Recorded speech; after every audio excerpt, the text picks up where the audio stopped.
Yeah, it's about the bag with the triple single crew. We got Ronnie, Doc, Antonio, the real deal too. They coming and dropping knowledge, you know that they get to work. You know the triple single cover Bay Area sports. You know I'm coming hard, I don't feel like I'm in a hurry. Like number 30, I really got the range like Stephen Curry. Get a couple rings and hit. Hey, what's up, y'all? It is Doc Antonio from the Triple Single Crew. I'm here solo tonight, which is okay. Shout out to the Real Deal and Ronnie Yanez. Hope y'all having a good night. So I'm here just to give you my thoughts, my breakdown, my emotional reaction to that legendary game that we got a chance to see in Lambeau Field on Saturday night. Man, San Francisco, Green Bay, it gets no better. We thought Dallas, San Francisco was good.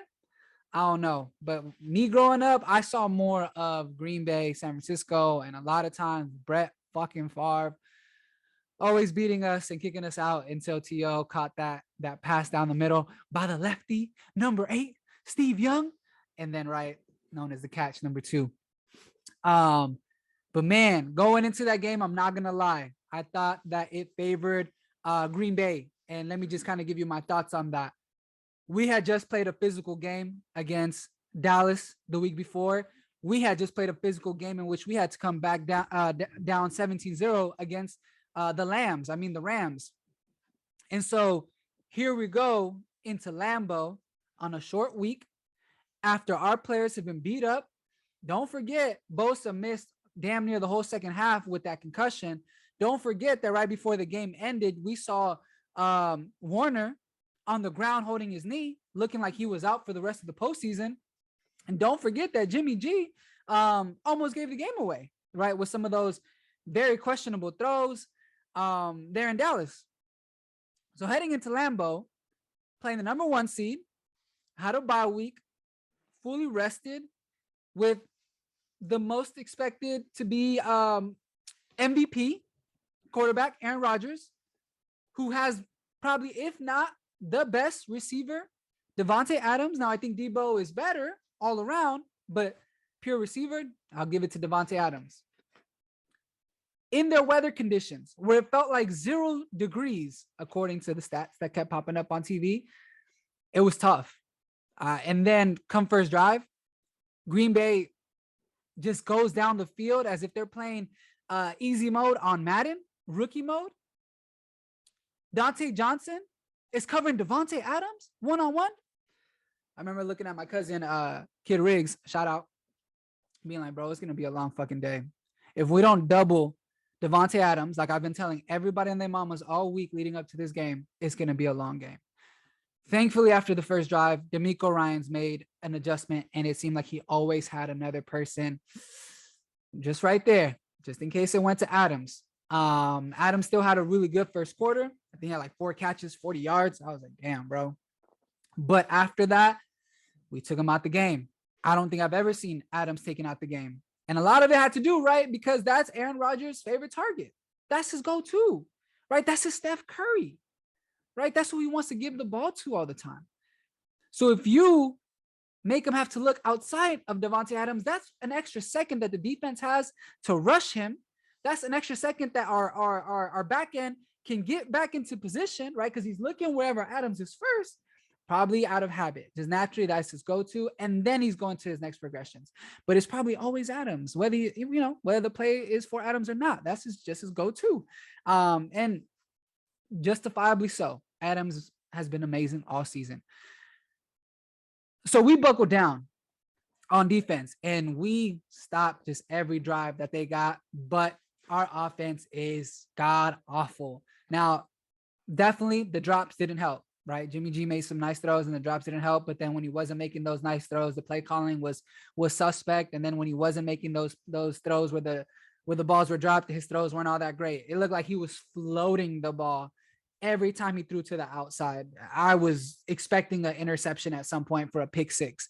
Thank God that didn't happen, because that would have changed the game as well. But the defense and special teams was amazing. They were legendary. Fred Warner punching that ball out of Mercedes Lewis's hands.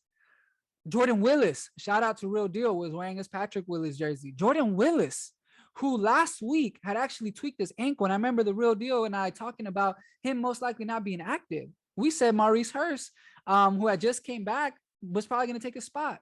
Thank God he didn't, because Jordan Willis was a game wrecker on special teams, from the block punt to the block field goal. Block field goal was first, or setting it up for Jimmy Ward to block the field goal, then blocking the punt for Huff to recover and score that touchdown. Shout out Huff. Definitely one of those diamonds in the rough. I remember telling Real Deal I was really excited when we drafted him. I think Real Deal felt the same way. I didn't say he was going to be a Pro Bowler or a superstar, but I knew he'd be one of those players that's always around the ball. Kind of like a throwback to the Tony Montana special teams. Like, he's one of those guys, if you put him to play with the starting lineup, he'll find a way to contribute. But if you have him on special teams, he'll be hungry and play just as hard, if not harder, to try to get back into the starting lineup. He's just one of those ballers. And man, that game was just stressful. We did not lead the game until Robbie Gould's field goal. And how we even got to that point, right? Again, shout out defense, shout out Bosa, shout out Armstead, a guy that I've been overly critical about, especially since we kept him instead of Buckner, right? Because of the money and then the draft pick we got. Played amazing. Shout out Greenlaw, covering sideline to sideline. Shout out Warner, Tart, Emmanuel Mosley. Like, the list can go on, but just shout out to the defense for holding it down for as long as we did, to give our offense a chance to find a way. Now, again, we didn't score a single offensive touchdown, right? Our offense wasn't great, but it came through when it needed to, because it was given the opportunity to, right? And Debo, honestly, my favorite player at this point.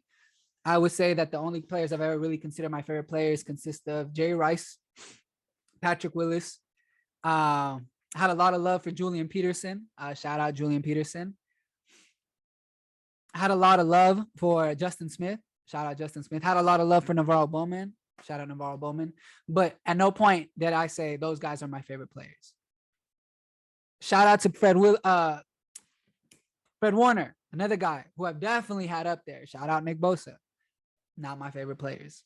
Deebo Samuel, you are my favorite guy. And you've been my favorite guy since your rookie year, coming out of South Carolina, just being a guy who's willing to play whatever position they put you in. You know, and the fact is, he didn't even come into his rookie season in the best shape, and he had a monster season. Second season got hurt, right? Probably didn't come in the best shape. This season, I believe I saw some videos that he was very intentional, that this was going to be his year to come in the best shape, and man, has it paid off. Shout out George Kittle, another guy that I love. Still not my favorite player. Deebo Samuel. That's you, man. And I'm sure that's the case for so many young San Francisco fans, or guys my age, or maybe guys even older, who have grown to appreciate you for all that you do. Running back, receiver, quarterback, right? I mean, put this man as a safety in case there's ever a Hail Mary being thrown, man. I bet you he'll go up and catch the ball. And if not, he'll make sure he tackles the guy at the 1 yard line and that they don't score. Deebo Samuels, you were the man. And the fact that you were out there in that weather, banged up, at one point got hit so hard the wind got knocked out of you.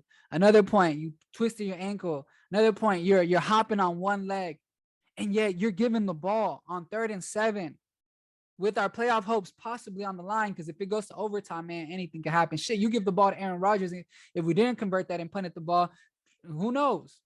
Deebo Samuels, 3rd and 7, got the rock. Amazing, man. And we know the rest is history with Robbie Gould, who's never missed a field goal in his playoff career. That's amazing. I've told my wife, and anybody who's been willing to just talk to me, 49er football, this season has been one of those where I've had no expectations. I would say maybe the first 2 weeks when we went 2-0, I was like, this could be a good season for us.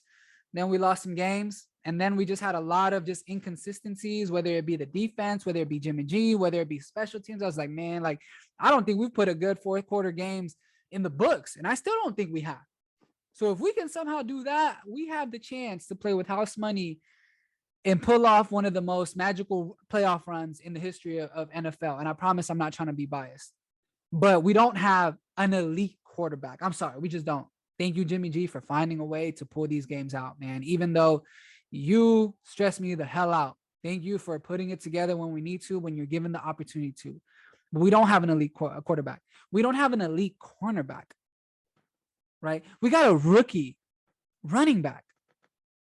We got Daniel Brunskill and Tom Compton on our offensive line starting. I don't know, but you told me those names could potentially be a part of a magical run that could win it all. I'd say, what are you smoking? And I don't know if I should ask you for some, probably not. But what is it? Because you are hallucinating. And yet here we are, 2 games away from playing or from holding that trophy if we win 2 more, man. And we go into SoFi to play the Rams, who we've beaten 6 times in a row. Can we make it 7? Can we please make it 7? Because that would be magical. That's a good number too. Let's keep running the ball. Let's play physical. Let's make sure we don't give up any big plays, right? Because to me, that's where the Rams feast. They feast on the big plays. Let's keep everything in front of us. Let's hit them hard. Let's rush the passer. Let's make Matthew Stafford nervous. He almost choked the game away against Tampa. That whole team almost choked the game away.